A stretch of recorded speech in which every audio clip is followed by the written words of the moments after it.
Hey, it's the final week of the semester, so I have a lot of homework to do. What's up? It's the Culture Detective here investigating your favorite albums. And today I'm going to be doing an album review on the brand new Black Country New Road album, Ants from Up There. So, Black Country New Road is a very brand new rock band from the UK. They have been making music for quite some time, and people usually lump this band together with other bands such as Black Midi and Squid because they are the brand new wave of post-punk and art rock from the UK, and they're incredibly refreshing and interesting. Last year, Black Country New Road released for the first time, which became one of my favorite albums of last year. It is some of the most strange and intriguing post-punk I've heard in a long time. Even though the album is far from perfect, some of the tracks on the album are amazing. I've never heard anything like it before. I love the very cold and frantic opening for Athens, France. The track Science Fair is very nervous and anxiety inducing. It's absolutely amazing. And the album ending Opus is a brilliant blend between post-punk, post-rock, and klezmer. It's explosive and the performances are very passionate. They also provide some of the most intriguing spoken word since Slint Spiderland. So obviously everybody including me would be extremely hyped for a new Black Country New Road, but unfortunately about a week ago the band announced that the frontman and vocalist of the band, Isaac Wood, will be leaving the band for mental health reasons, presumably.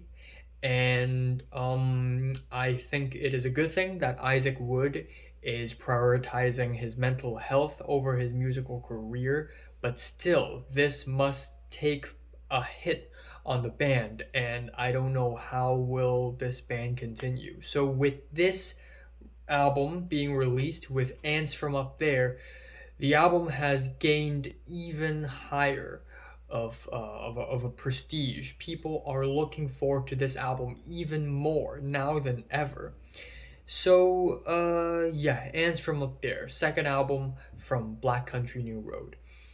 And to my surprise, this album is nothing like the first one. This album is not like the debut album at all. What I love about the debut album for the first time is how eccentric and unhinged and nerve-wracking it is, with the very confessional and confrontational and just free associated lyrics.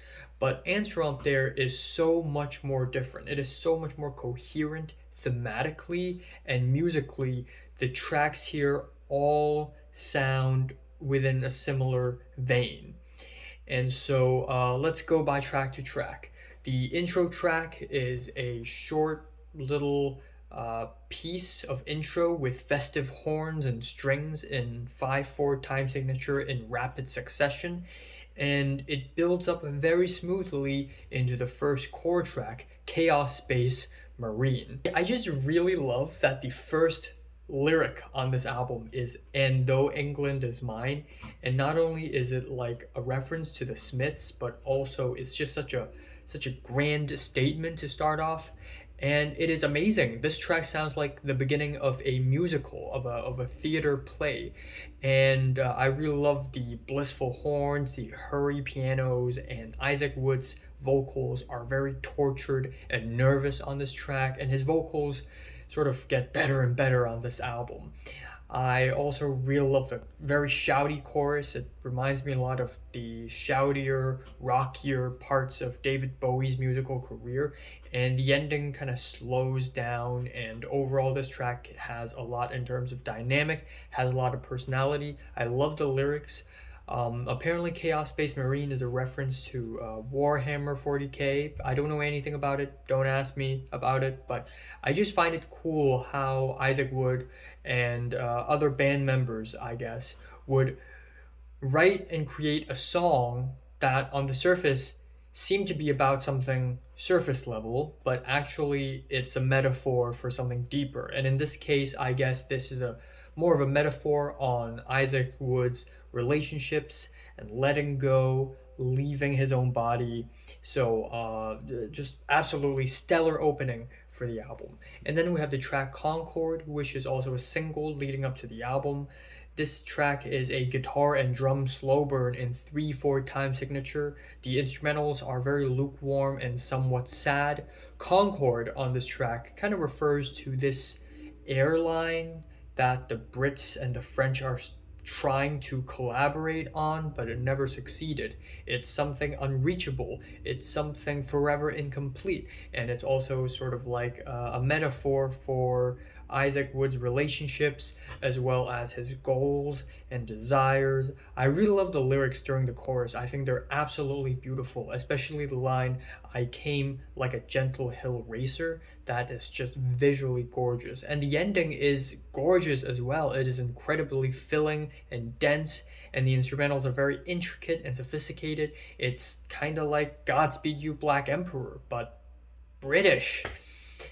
Next up, we have Brett's Song, which has the quiet, runny guitars, the slow rising strings, and Isaac Wood's vocals on this track are very mixed quietly. They're very drowsy and faint, but usually I dislike it when the vocals are buried underneath the mix. But in this case, I guess the vocals appear more vulnerable that way, and it kind of makes it better. And the track reaches a very satisfying climax. I also like the lyrics, which again seems to be about breadcrumbs, and don't eat your toast on my bed because you're gonna leave breadcrumbs on it. But really, it's more about relationships and intimacy, allowing each other to be intimate, eating toast on your bed, and it's really great.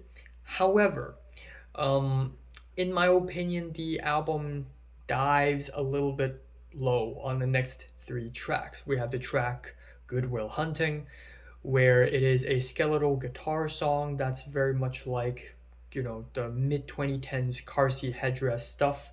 I love the lyrics. I really love the very random pop culture references. He had the Billie Eilish style. I thought that line was really funny, but despite the very interesting and eccentric lyrics, I think instrumentally this track is the stalest of the bunch. It never really gets anywhere. And then this track is followed with Haldern, which is another slow burn with aspiring and hopeful shots of guitars and clarinets. And instrumentally it is fine, but in comparison with the rest of the album, it's just not really all that great. And then afterwards, that is followed with Mark's Theme, which is a 2-minute and 47-second long interlude with saxophones and halfway through some light pianos. And this track is dedicated to the uncle of one of the band members, Lewis Evan, who passed away because of COVID. And at the very end of the interlude, we even get a snippet of him singing, and it is truly heartbreaking, and it is a beautiful interlude. But the last three tracks on the album end off on an incredibly strong note. We have The Place Where He Inserted the Blade, which is a 7-minute long track with nostalgic sunset chord progressions, twinkly pianos, again, warm and heartfelt strings and other instrumentals, and Isaac Wood sings in his most earnest performance yet. And then we have Snow Globe, which is a 9-minute long slow burn, which a lot of people say this, and it's totally true. And that is, every single track on this album sound like it would make for an epic final track, but it never gets truly epic and truly final until the final track. But again, if the album ends off on Snow Globe, I would be convinced, because Snow Globe just it is very epic, is what I'm trying to say.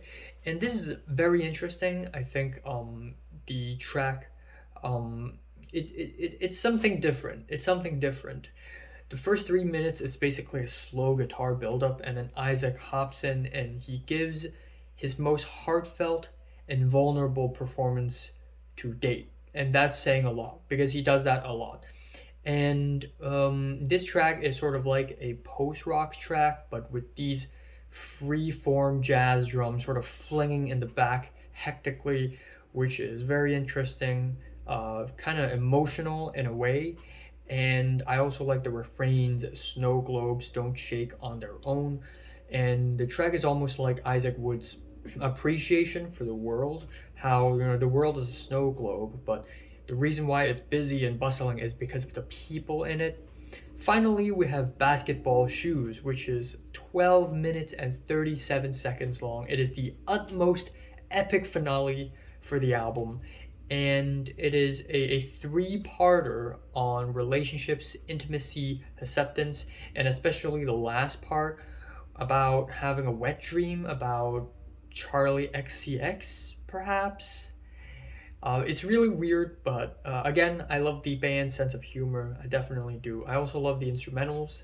The ending is as loud and as grand as ever, with horns, pianos, and vocals firing on all cylinders. It is very overwhelming and just a very powerful ending to the album. So, yeah, I don't have much else to talk about on the album. I guess I think one of the selling points for their debut album is how eccentric and nerve wracking their music can be. And on this album, they're kind of going somewhere else, on a new direction, something more emotional and heartfelt and passionate, which I also really, really love. But do I think it's better than their debut? I have to think about it. I feel like I'm gonna get a lot of slack for this. I feel like a lot of people are gonna hate me for this. Look, guys, I love this album. This album is great. It is great. But I do think that it is not perfect, and I do think that the middle parts of the album slow down a little bit and not in a good way. But still, this album is great. I love this album. Don't get me wrong. My favorite track here is Chaos Space Marine or Basketball Shoes, and my least favorite is Goodwill Hunting. I'm giving Black Country New Roads, Ants from Up There, a strong 8 out of 10. Again, a lot of people are going to hate me for this. Oh, you're not giving them a 9? You're not giving them a 10? Yeah, I'm going to be honest with my own opinion. I don't think it's that great, but it is still very great. Strong 8 out of 10. So, have you listened to the latest Black Country New Road album? From 1 to 10, I would just rate it, like, and subscribe if you want more. And thanks for watching. I'll be reviewing Mitski very soon.